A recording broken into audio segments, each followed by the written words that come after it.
Halo, Assalamualaikum. Satu kata buat Xiaomi untuk perilisan Redmi Note 11 series ini. Bukan jawara, tapi tumben. Yang pertama adalah tumben karena pakai pre-order, jadi bukan flash sale ya, pre-order. Jadi bayar dulu, nanti dikirimnya beberapa hari kemudian. Walaupun memang dikirimnya tetap lebih cepat dibandingkan perkiraan awal ya. Perkiraan awal tanggal 28 mulai dikirim. Ini tanggal 21 Maret sudah nyampe di Cimahi. Dan tadi sempat drama dikit. Gara-gara di aplikasi Shopee, alamatnya otomatis keganti sama alamat terakhir saya kirim Shopee Food ya, ke rumah sakit, kirim makanan. Nih, jadi kirimnya ke RS Dustira Cimahinya. Jadi tadi akhirnya harus ketemuan sama kurir, ya dekat-dekat rumah sakit. Alhamdulillah masih rezeki. Oke. Ini kalau nggak salah harusnya dapat ini nggak sih? Redmi Buds Lite? Nggak ada ya. Ini yang didapat kalau kamu pre-order di Shopee. Kalau nggak salah ada beberapa benefit lain deh. Nanti saya lihat. Kalau nggak salah ada penggantian layar 1 kali dan lain-lain. Kemudian yang tumben lagi adalah tumben Xiaomi rilisnya nggak dulu-duluan. Jadi yang lain brand udah banyak rilis smartphone. Ini adalah launching pertama Xiaomi di 2022 ya, bulan Maret. Walaupun sebentar lagi katanya juga bakal rilis Redmi 11 atau Redmi 11. Sekalian mepet ya. Kalau nggak salah juga abis ini ada Poco juga. Jadi lama nggak muncul, sekali muncul langsung beriringan banyak. Nanti yang bingung yang beli, mau beli yang mana. Kemudian yang tumben lagi adalah tumben nggak duluan pakai prosesor tertentu. Tahun lalu Redmi Note 10 itu satu-satunya yang duluan dan satu-satunya pakai prosesor Snapdragon 678. Kalau ini pakai Snapdragon 680 4G ya. Ini udah duluan, keduluannya sama Vivo ya, Vivo Y21T yang pernah saya unbox tapi nggak saya review. Performanya buat pemakaian sehari-hari sih oke, tapi nggak kenceng-kenceng banget. Buat ngegame juga masih kerasa lah, masih tidak sesmooth Helio G80 seri ke atas. Entah kenapa, mungkin di saya saja waktu di Vivo Y21T, makanya saya nggak lanjut bikin review. Tapi kalau buat baterai awet sih. Nah, tinggal nanti sama MIUI dikombinasikan gimana, bisa lebih awet atau malah lebih boros di MIUI ya. Yang jelas salah satu kelebihan dari Xiaomi Redmi Note 11 ini sudah punya NFC sekarang ya, di varian yang paling bawah sekalipun. Nah, yang tumben lagi adalah tumben sudah tahun 2022 tapi masih rilis yang RAM 4GB. 4GB, storage-nya itu 28 tapi ya, itu 2,5, dan yang ini yang RAM-nya 6GB, 2,8 juta. Nah, ini highlight dari fiturnya atau speknya. Layarnya AMOLED 90Hz ya, refresh rate-nya, Full HD+, tenang. Kalau di launching-nya kemarin dibilangnya Super AMOLED, dan dual speaker tetap, kemudian ada infrared blaster buat remote juga tetap. Dan fast chargingnya sekarang udah naik juga ke 33 watt Pro fast charging. Baterainya 5000 mAh dengan kameranya 4 di belakang 50 megapiksel. Setupnya seperti biasa, wide, ultra wide, makro sama portrait. Lalu garansinya 15 bulan. Nah, ini yang tumben juga. Kemarin Xiaomi nggak bawa-bawa honest pricing atau harga jujur. Yang ditonjolin oleh Xiaomi malah selama tahun 2021 kemarin sama ke depannya, Xiaomi terus meningkatkan ini, layanan purna jual, service centernya diperbanyak, dan satu yang tumben lagi adalah ketika pengumuman harganya nggak sampai bilang wow gitu ya. Kayaknya kalau kebiasaannya teman-teman Mi fans kan kalau ngeliat handphone tuh harga lawan prosesor. Nah, ini harga segini pakai Snapdragon 680, apa kata yang pakai Helio G96 harga 2,5 juta ya? Ya ada lah ya, brand sebelah. Helio G96, 8128, 2, berapa sih? Soalnya yang versi Pro-nya, ya udah sebut aja ya, Infinix Note 11, itu yang versi Pro-nya udah turun harganya sekarang 2999. Yang Note 11S yang udah saya review, bakal jadi worth it banget dong harganya ya, turun dari situ lagi pasti. Dan price to spec comparison-nya bakal keren banget. Mungkin kelemahannya di kamera yang nggak ada ultra wide, dan juga belum NFC ya. Nah, mungkin kelebihannya Xiaomi di layar, AMOLED, kemudian ada NFC, dan juga kameranya lebih lengkap secara ini ya, spek ya, layout setup kameranya. Ya, ini kabel chargernya 33 watt. Nah, ini kabel data atau kabel chargingnya, warna putih dengan aksen orange seperti itu. Lalu kita lihat di partisi sini, akankah dapat soft case? Dapat sih biasanya Xiaomi, ya dapat ya. Nah yang beda sekarang yang tumben lagi adalah ini. Biasanya ini paling duluan ketika kita buka kardusnya ya. Greeting dari Alvincio ini. Sekarang di dalam partisi. Kemudian ini adalah garansi. Ya kalau misalkan garansi Xiaomi makin banyak, tempat service centernya makin bagus ya. Tapi kalau misalkan itu bikin harganya tidak seseksi dulu lagi, nah, berarti teman-teman yang selama ini memuja harga versus prosesor, versus speknya, harus mulai sadar juga bahwa ada biaya yang dikeluarkan buat layanan purna jual. Entah itu menunjuk mitra resmi, atau dikelola sendiri, pasti ada biayanya, dan biayanya itu pasti dibebankan kepada pembeli ke harga jual, nggak mungkin enggak. Makanya, ya yang namanya honest pricing juga bukan harga prosesor, memori, kamera, layar, nggak cuma harga itu doang. Harga buat layanan purna jual, harga buat marketing, buat branding biar makin naik brandnya, atau mungkin harga juga buat ngasih selisih biar makin banyak mitra penjualan yang mau jualin produknya. Nah itu yang harus jadi pembelajaran buat teman-teman ketika ngelihat harga sebuah barang. Curhat, karena dulu saya pernah jualan kaos, mepet banget harganya sama harga modal, dan ya susah bergerak, susah berkembang, karena ketika ada reseller mau jualin, bingung ngasih untungnya dari mana. Dari untung yang sedikit harus dibagi lagi atau naikin harga. Akhirnya pilih naikin harga tetap waktu itu. Dan ini adalah SIM trajektornya. Oke, itu sebuah insight sedikit buat teman-teman tentang penetapan harga. Semoga jadi ilmu ya. Buat yang mau jualan barang misalkan. Serius, kalau udah punya reseller itu biasanya scale up-nya, naikin atau mengembangkan bisnisnya lebih gampang, lebih mudah, lebih lancar dibandingkan semuanya dijual sendiri. Ya, ini warna birunya. Saya pesan warna biru karena kayaknya paling kece. Yang warna putih tuh kayaknya warna jadul banget ya. Kayak Aurora, bukan Aurora. Kayak Aurora deh. Atau apa namanya yang kayak putih, keunguan, agak biru. Itu kayaknya udah warna dari 3 tahun lalu, masih dipakai aja. Kalau biru ini kece. Tuh. Masih ada sedikit refleksi dan gradasinya. Tapi ini matte finishingnya. Mantap Xiaomi. Kemudian sekarang frame-nya sudah lurus. Tapi tetap dikasih lengkungan di bagian pinggir, jadi tetap ergonomis ya, nggak lurus-lurus banget kayak iPhone. Nah, di sisi kanan ini ada tombol power sekaligus fingerprint scanner. Ya, jangan ngarep di harga segini fingerprint scannernya udah di dalam layar ya. Dikasih AMOLED aja udah syukur, ada NFC-nya juga. Dan ini adalah volume rocker, oke? Kemudian di atas, nih, ini dia andalan Xiaomi. Di atasnya lengkap banget, ada mikrofon buat noise cancellation, ada infrared blaster buat remote, kemudian ada loudspeaker kedua buat stereo, dan tetap ada jack audio 3,5 mm. Kemudian di sisi kiri hanya ada SIM tray, kita akan buka tray-nya. Ini 128 ya, storage-nya harusnya sudah cukup banget buat level harganya. Tapi buat yang masih kurang atau yang datanya memang selalu disimpan di micro SD, biar bisa gampang kalau pindah-pindah handphone.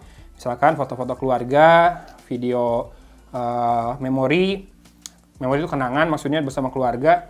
Bisa juga tetap ya, tanpa mengorbankan dual SIM-nya. Kamera belakangnya 4, 50 megapiksel, sensor utamanya, sisanya kalau nggak salah ultrawide-nya 8, dan makro sama portraitnya 2 megapiksel dengan satu buah LED flash di situ, 50 megapiksel AI kamera, dan ada titik merahnya. Cuma pemanis aja kayaknya, bukan laser fokus kan. Lalu ada logo Redmi. Maaf, ini masih capek, barusan habis janjian sama kurir buat ngambil barangnya, langsung syuting. Dan kita akan nyalakan. Ini tuh, kelihatan. Dagunya masih tebal. Ayo, yang kemarin di video Oppo, di video Realme 9 Pro Plus, pada ngeledekin dagu, silakan. Di sini ledekin juga dong, biar adil. Dan ini sudah menggunakan MIUI 13. Kita cek nanti ya, apakah sudah Android 12 atau belum. Kita akan kembali setelah saya setup dulu. A few moments later. Oke, sudah mau masuk ke home screen-nya. Seperti biasa, ketika ada tulisan You Ready to Rock, di next itu masih loading-nya lama banget. Kebiasaannya MIUI itu kayak gitu. Maksudnya kalau tulisannya You Are Ready to Rock, udah dong, tinggal masuk ke home screen, tinggal pakai ya. Ini masih nunggu lama kayak gini. Padahal ini nggak connect ke internet, biar lebih cepet lagi maksudnya unboxing-nya. Tapi sepertinya saya harus kasih jeda bentar lagi. A few moments later. Oke, sekarang sudah beneran masuk ke home screen dan kita akan tes sedikit fingerprint scanner-nya. Tumben. Oh ya, instan. Instan ya.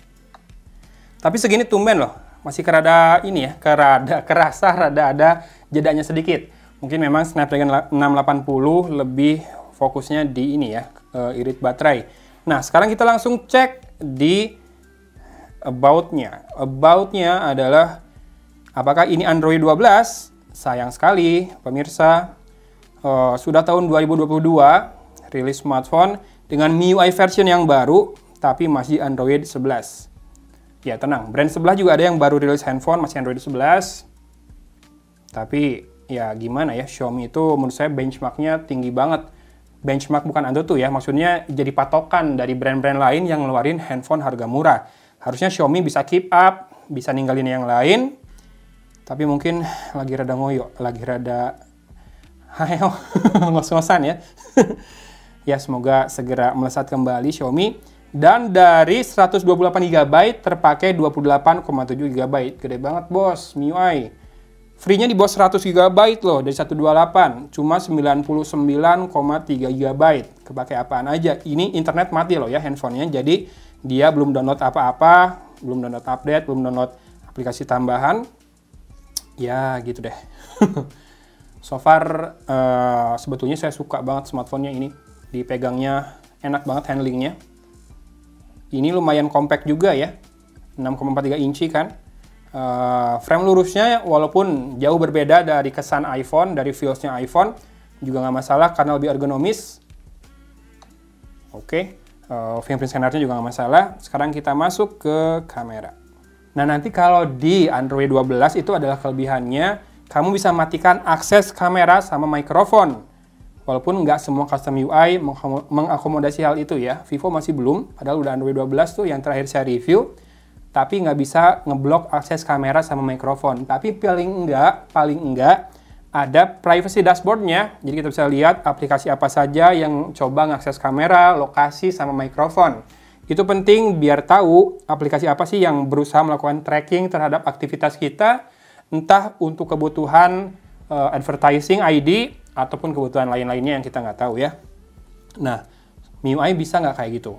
Saya nggak tahu di device lain udah ada belum sih smartphone ber-MIUI yang base-nya Android 12? Kalau ada tolong komen ya. Dan saya mau tanya juga, ada nggak fitur buat ngeblok akses kamera sama mikrofon? Tolong komen.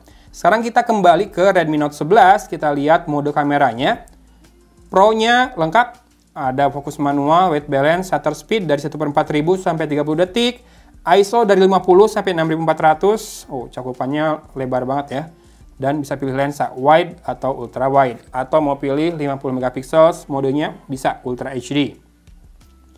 Video 30 fps maksimal di Full HD ya. Kalau kamera depan sama. Ya, memang bawaan dari ininya kayaknya. Snapdragon 680 kuatnya segitu. Snapdragon 695 5G juga saya baru tahu. Kalau nggak bisa 4K, nggak bisa 60 fps juga. Cukup disayangkan ya. Nah, 680 tapi ini nggak masalah sih. Harga segini nggak bisa 4K. Cuma kalau bisa 60 fps akan lebih baik lagi.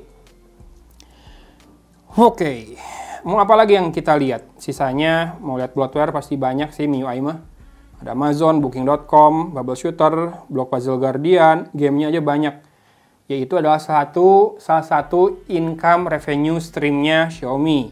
Mereka ngajak developer, ayo aplikasinya udah default ada di handphone gue nih, lu mau bayar berapa atau kita barter value apa.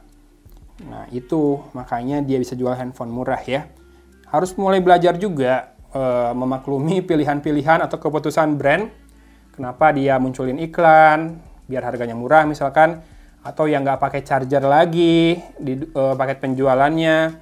Kalau memang bisa menekan harga penjualan, kenapa tidak kan?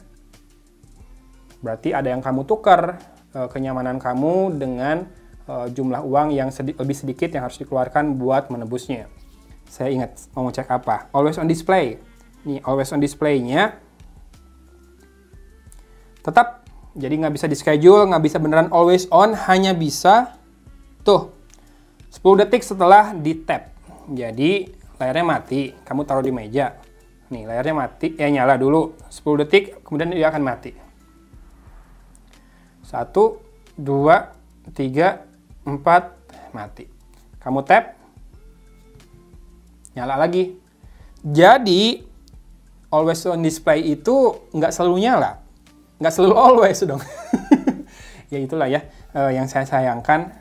Kenapa harus dinamain always on display? Kalau gitu ambience display aja, kayak di Moto X zaman dulu, Motorola Moto Series, bilangnya ambient display. Jangan always on display. Always itu selalu artinya. Kalau nggak selalu nyala, ya bukan always on display. Masalah nanti user mau setting biar nyalanya waktu di tap doang, mau di schedule dari jam berapa ke jam berapa, atau mau nyala terus-terusan, itu kembalikan ke user. Jangan sama sistemnya by default dibikin kayak gitu ya. Dan jangan juga bilang, bisa dioprek kok, masuk developer mode dan apa-apa. Tidak semua orang mengerti hal itu ya. Oke, gitu aja mungkin. Secara spek tetap sih menawan ya, Xiaomi tetap punya dual speaker, USB Type-C, fast charging 33 watt, kamera 50 megapiksel, layar Super AMOLED, menurut info di launching ya, Super AMOLED, kalau di dusnya AMOLED doang. Full HD Plus juga, kamera depannya udah dalam punch hole, loudspeakernya dual stereo udah tahu ya, kemudian ada infrared blaster juga, NFC juga. Kalau di harga segitu mungkin susah nyari yang sekomplit ini, tapi sekali lagi saya mau bilang tumben Xiaomi. Kayak ada yang beda aja gitu pas launching kemarin ya. Oke, saya nggak janji ini akan ada reviewnya. Tahun lalu pun review Redmi Note 10, kayaknya karena saking bosennya, saya sampai bikin reviewnya dalam bahasa Sunda. Gimana? Yang ini mau bahasa Sunda lagi? Silakan tuliskan di kolom komentar aja ya, maunya gimana. Oke, gitu aja unboxingnya. Thanks for watching video yang panjang ini. Dari Kota Cimahi, Agun pamit undur diri. Wassalamualaikum warahmatullahi wabarakatuh.